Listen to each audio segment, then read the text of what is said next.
Hello friend, welcome to my channel. বন্ধুরা, আশা করছি তোমরা সবাই ভালো আছো। আমরাও মোটামুটি ভালো আছি, বেশি ভালো নেই, কারণ মেয়ে যদি হাসি খুশি না থাকে মা বাবার মন তো খুব খারাপ হবেই, তাই না? তো আমাদেরও মনটা ভীষণ খারাপ। আজ কতদিন হয়ে গেল পাখিগুলো এসেছে, কিন্তু আজ হঠাৎ করে 2-3 দিন ধরে সবুজ কালারের পাখিটা খাওয়া দাওয়া করছিল না, কেন তা বুঝে উঠতে পারছি না। কিন্তু আজকে সকালে হঠাৎ করে দেখি এটা মারা গেছে। আর বাকি 2টা পাখি যেরকম ছটফট করছে বলার বাইরে। অদিতি তো দেখে খুবই স্যাড হয়ে গেল।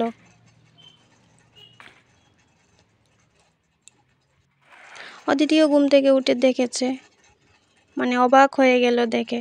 তারপর বলছে, মা পাখি মোবাইলে কি দেখেছে, মাটি কুড়িয়ে পাখিটাকে বালি চাপা দিয়ে এবারে ফুল দিতে হয়। আমাকে ঠিক আছে, কাকার সাথে গিয়েছে রে। অদিতিও সেরকম করলো, এই চলে এসেছে মাটির মধ্যে কুড়িয়ে। খুব খারাপ, মুডটা খুব খারাপ অদিতির। তারপরের দিনও আবার দেখা গেল আরেকটা পাখি, যেটা এটার সাথে ছিল, সাদা পাখিটা, মনে হয় সম্ভবত খাওয়ার খেতে খেতে পাখিটা মারা গেছে। অদিতি তো কালকে এর আগে পাখিটা মারা যাওয়ার পর খুব সারাদিন কান্নাকাটি করেছে। আজকে দেখে তো আরও মন খারাপ, কিভাবে রাখবো বলে বোঝাতে পারবো না। খুবই মন খারাপ। তো যার সাথে খেলাধুলা করে সারাদিন সময় কাটায়, আসলে খুব খারাপ লাগে, তাই না? বাচ্চা মানুষ কিভাবে বুঝাবো?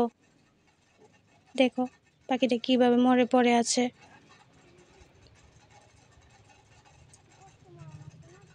তো বন্ধুরা, অদিতির এই স্যাড ভিডিওটা যদি দেখে আপনাদের ভালো লেগে থাকে, অবশ্যই একটা লাইক সাবস্ক্রাইব করে দিবেন। কিভাবে জানি রাখবো সারাটা দিন। একবার মন খারাপ করলে অদিতি সারাদিন খাওয়া দাওয়া করে না, এরকম অবস্থা।